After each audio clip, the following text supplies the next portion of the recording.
आज हम बात करेंगे प्रेसिडेंट की। किसकी? प्रेसिडेंट की।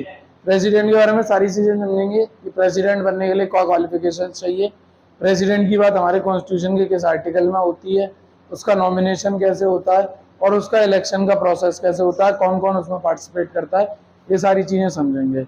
तो सबसे पहले तो ये जानना होगा कि प्रेसिडेंट की बात हमारे कॉन्स्टिट्यूशन के किस आर्टिकल में होती है। आर्टिकल 52। कहाँ होती है? आर्टिकल 52 में। आर्टिकल 52 कहता है कि इंडिया का एक प्रेसिडेंट होगा जो कि हमारी यूनियन एग्जीक्यूटिव का भी हेड होगा। जो यूनियन एग्जीक्यूटिव होती है, सेंट्रल लेवल पर जो एग्जीक्यूटिव है, उसका हेड कौन होता है? प्रेसिडेंट। ठीक है ना। दूसरी बात, जो प्रेसिडेंट का इलेक्शन है वो इनडायरेक्टली होता है प्रोपोर्शनल रिप्रेजेंटेशन के मीडियम से सिंगल ट्रांसफरेबल वोट सिस्टम के द्वारा। यानी प्रोपोर्शनल रिप्रेजेंटेशन एक मीडियम होता है, उस मीडियम से सिंगल ट्रांसफरेबल वोट सिस्टम के द्वारा प्रेसिडेंट का इलेक्शन किया जाता है। ठीक है ना। अब आ जाओ, कौन कौन वोट करता है। Electoral collage for the president कौन होता है उसमें? पार्लियामेंट के जो दोनों हाउसेस हैं, उन दोनों हाउसेस के elected members of both the houses of Parliament और elected members of legislative assemblies of the states and union territories.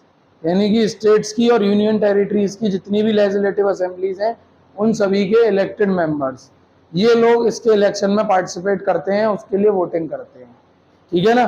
पूछते हैं प्रेसिडेंट को कौन चुनता है, कौन इलेक्ट करता है, कौन वोटिंग करता है उसके लिए? तो पार्लियामेंट के दोनों हाउस के इलेक्टेड मेंबर्स और लेजिस्लेटिव असेंबलीज के इलेक्टेड मेंबर, चाहे वो स्टेट की हो या यूटी की। ठीक है ना। स्टेट और यूटी बोथ, दोनों की लेजिस्लेटिव असेंबली के इलेक्टेड मेंबर्स, ये मेंबर्स उनके लिए वोट करते हैं प्रेसिडेंट के लिए। क्लियर है इतनी बात? क्लियर है। हम बोलते हैं ना प्रेसिडेंट का इलेक्शन कौन करेगा? इलेक्टोरल कोलाज करेगा। तो उस इलेक्टोरल कोलाज में कौन होता है?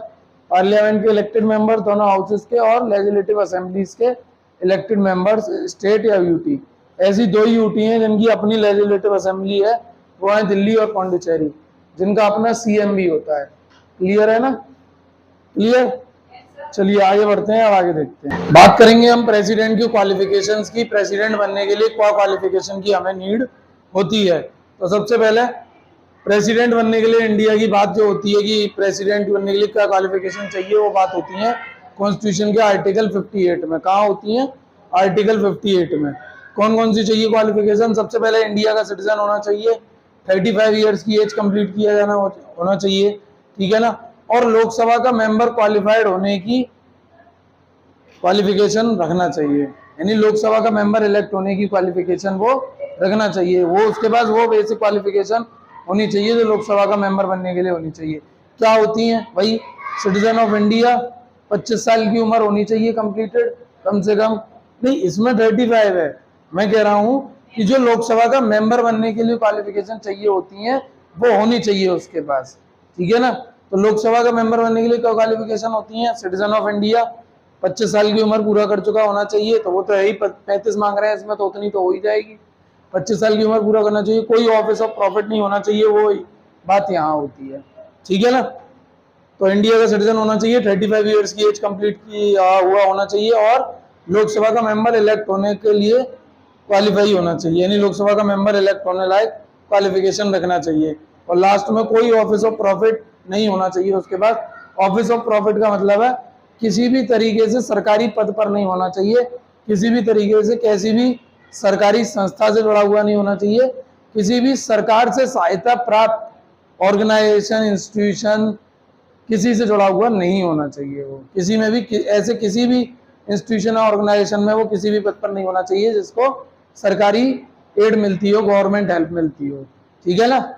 तो गवर्नमेंट से पूरी तरीके से सेपरेट होना चाहिए हर तरीके से, उसी को बोलते हैं ऑफिस ऑफ प्रॉफिट। किसी भी ऑफिस ऑफ प्रॉफिट, क्योंकि ऐसे किसी भी पद पर होगा तो वहां से उसे कुछ लाभ है, प्रॉफिट है, उसमें नहीं होना चाहिए।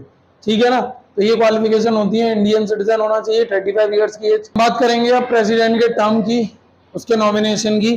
तो सबसे पहले प्रेसिडेंट का टर्म कितना होता है? 5 साल का। 5 साल तक ही प्रेसिडेंट रहता है एक बार इलेक्ट होने के बाद। और जब वो जैसे ही उसका टर्म खत्म होगा, उसके टर्म खत्म होने के साथ ही 6 मंथ, विद इन 6 मंथ आपको न्यू प्रेसिडेंट इलेक्ट कर लेना है। 6 महीने से ज्यादा का टाइम नहीं लग सकता। उसके टर्म खत्म होते ही विद इन 6 मंथ आपको न्यू प्रेसिडेंट इलेक्ट कर लेना है। अभी क्या होता है, जनरली जैसे ही प्रेसिडेंट का टर्म खत्म होने वाला होता है, उससे पहले ही नए प्रेसिडेंट का इलेक्शन करा लिया जाता है। ठीक है ना। ये उस कंडीशन में भी वैलिड होगा, मतलब ये बात उस कंडीशन के लिए भी है कि अगर कोई प्रेसिडेंट बीच में ही डेथ हो जाती है, टर्म चलते चलते ही बीच में ही, है ना, विद इन अ टर्म उसकी डेथ हो जाती है, तो जो नया प्रेसिडेंट इलेक्ट होगा उसका इलेक्शन उसके मरने के साथ ही उसकी पोस्ट खाली हो गई प्रेसिडेंट की, तो विद इन 6 मंथ उसके मरने के विद इन 6 मंथ आपको न्यू प्रेसिडेंट इलेक्ट कर लेना है, ठीक है ना। और 5 साल का टर्म होता है। प्रेसिडेंट के इलेक्शन के लिए जो नॉमिनेशन फाइल होता है, उस नॉमिनेशन में उसको इलेक्ट करने वाले लोग कौन होते हैं, पार्लियामेंट के दोनों हाउसेस के इलेक्टेड मेंबर्स और लेजिस्लेटिव असेंबलीज स्टेट्स और यूटीज की उनके इलेक्टेड मेंबर्स, तो ये इलेक्टर्स होते हैं उनके। तो इन इलेक्टर्स में से 100 इलेक्टर्स का सपोर्ट उसके पास पहले से होना चाहिए जब वो प्रेसिडेंट का इलेक्शन लड़ने जा रहा है। अगर मेरे को प्रेसिडेंट का इलेक्शन लड़ना है तो मेरे पास पहले से 100 इलेक्टर्स का सपोर्ट होना चाहिए पहले से ही। वोट तो वो बाद में करेंगे, लेकिन मेरे को लड़ने के लिए, उसमें शामिल पार्टिसिपेट करने के लिए ही 100 इलेक्टर्स का सपोर्ट चाहिए, जिसमें से 50 इलेक्टर्स एज अ प्रपोजर और 50 इलेक्टर्स एज अ सेकेंडर्स, ठीक है ना। प्रपोजर साथ में रहकर प्रपोज करते हैं उसके नॉमिनेशन, क्या कहते हैं, नॉमिनेशन को, और 50 जो सेकेंडर्स होते हैं वो सपोर्ट करते हैं एज अ सेकेंडर। क्लियर। अब पहले प्रेसिडेंट कौन थे इंडिया के, डॉक्टर राजेंद्र प्रसाद, जो 1950 से लेकर 1962 तक इंडिया के प्रेसिडेंट रहे, जो किसी भी प्रेसिडेंट का अब तक का सबसे लॉन्गेस्ट टर्म है। इतना लंबे समय तक कोई भी और अदर पर्सन प्रेसिडेंट नहीं रहा है इंडिया का। क्लियर है। करंट की बात अगर हम करें तो करंट में हमारे प्रेसिडेंट कौन है, श्रीमती द्रौपदी मुर्मू, जो कि 15th नंबर की प्रेसिडेंट है और इंडिया की फर्स्ट ट्राइबल प्रेसिडेंट भी हैं, जो ट्राइबल कम्युनिटी से आती हैं। क्लियर है। तो यहाँ पर तुम डाल के लिख सकते हो फर्स्ट ट्राइबल प्रेसिडेंट। क्लियर। चलिए आगे बढ़ते हैं, आगे देखते हैं। हम बात करेंगे, प्रेसिडेंट के पास एक ऐसी पावर होती है जिसका यूज वो किसी लेजिस्लेचर के द्वारा पास बिल पर कर सकते हैं। यानी कि सरकार अगर कोई कानून बनाती है तो सरकार के द्वारा बनाए गए किसी कानून का, कोई भी बिल हो सकता है, वो बिल के माध्यम से ही कानून बनता है, एक्ट बनता है, तो सरकार के द्वारा कोई भी बिल लेजिस्लेचर में लाया गया और वो बिल लेजिस्लेचर से पास होकर कहाँ पहुंचेगा, प्रेसिडेंट के पास। प्रेसिडेंट को उस पर सिग्नेचर करने होते हैं, तभी वो कानून का रूप लेता है, एक्ट बनता है, ठीक है ना। अब अगर प्रेसिडेंट उस पर कोई जवाब नहीं देता, ये प्रेसिडेंट की पावर होती है कि प्रेसिडेंट के पास कोई लेजिस्लेचर से पास होकर बिल पहुंचा, वो बिल पहुंचने के बाद प्रेसिडेंट उस पर कोई जवाब नहीं देगा, यानी कि गवर्नमेंट उनसे पूछ नहीं सकती, हाँ भाई क्या हुआ, साइन करके दो, लाओ, दिन हो गए बहुत, ठीक है ना। अब ऐसा करने के बाद ये ऐसा गवर्नमेंट कर ही नहीं सकती है।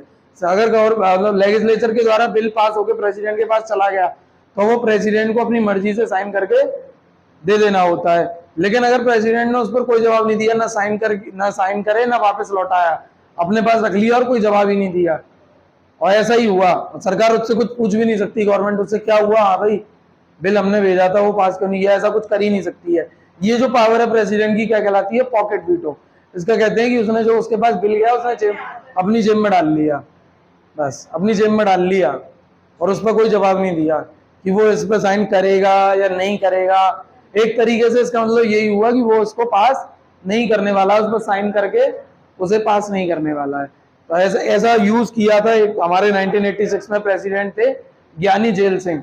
पोस्टल बिल आया था एक, उस पोस्टल बिल पे उन्होंने पॉकेट वीटो का यूज किया था, यानी वो पोस्टल बिल जब उनके पास पहुंचा साइन करने के लिए तो उन्होंने उस पर कोई जवाब नहीं दिया, उसे अपने पास रख लिया, ठीक है ना।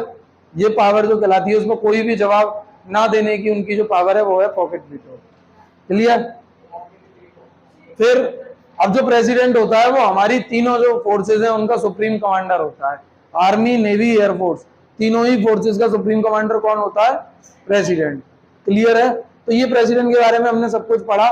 प्रेसिडेंट की बात हमारे कॉन्स्टिट्यूशन में कहाँ होती है, किस आर्टिकल में होती है, उसकी क्वालिफिकेशन की बात किस आर्टिकल में होती है, कौन कौन सी क्वालिफिकेशन होती है, उसका नॉमिनेशन कैसे होता है, उसको इलेक्ट कौन करता है, इलेक्शन इनडायरेक्टली होता है उसका, ये चीजें हमने पढ़ी, उसका टर्म कितना होता है, ये सब जरूरी था, ठीक है। आपके एग्जाम पॉइंट ऑफ व्यू से चीजें इंपॉर्टेंट थी, हमने पढ़ ली।